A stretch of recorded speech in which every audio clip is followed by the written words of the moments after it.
أهلا بيك يا ست الكل يا بطلة في أولى حلقات برنامج لو انت مامي جديدة. النهاردة الحلقة هتكون بعنوان جهل البدايات.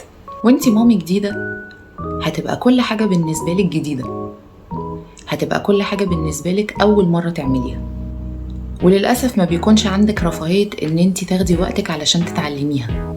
لا، لازم تتعلمي الحاجة من أول مرة.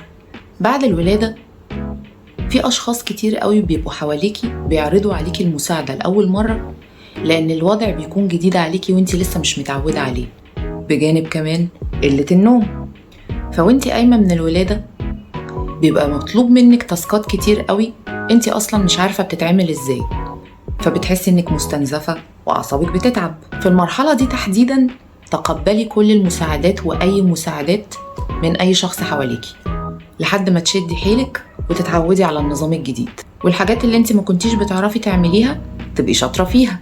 أول ما توصلي للمرحلة دي وقفي كل المساعدات وابتدي اعملي حاجتين مهمين قوي: تسمعي كلام دكتورك وتثقفي نفسك بالقراية.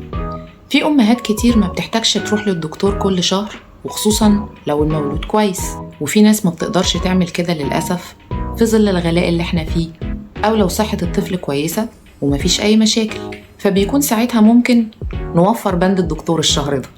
بس لو في حاجة قابلتيها فجأة ومش عارفة تتصرفي فيها ازاي، الحل الوحيد بيكون الاطلاع والقراية وانك تثقفي نفسك، بيكون هو الحل المنقذ في المواقف اللي زي دي.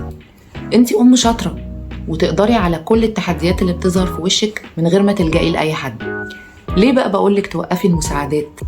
كل أم هتسأليها في أي حاجة هتبقى عايزة تساعدك طبعا، بس بطريقتها هي وباللي هي عملته وبس، ما تعرفش غيره، وهو بالنسبة لها الصح ومفيش صح غيره، مع إن ممكن الصح بتاعها ما يمشيش مع ابنك، أو تبقى الدنيا اتطورت أكتر عن اللي هي عملته.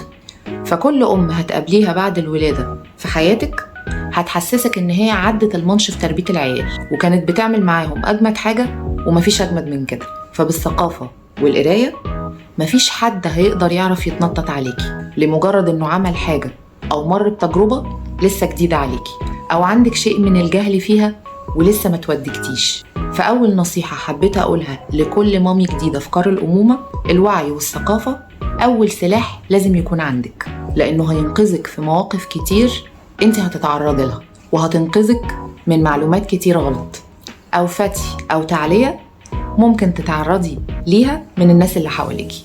وبكده نكون وصلنا لنهاية حلقتنا النهاردة.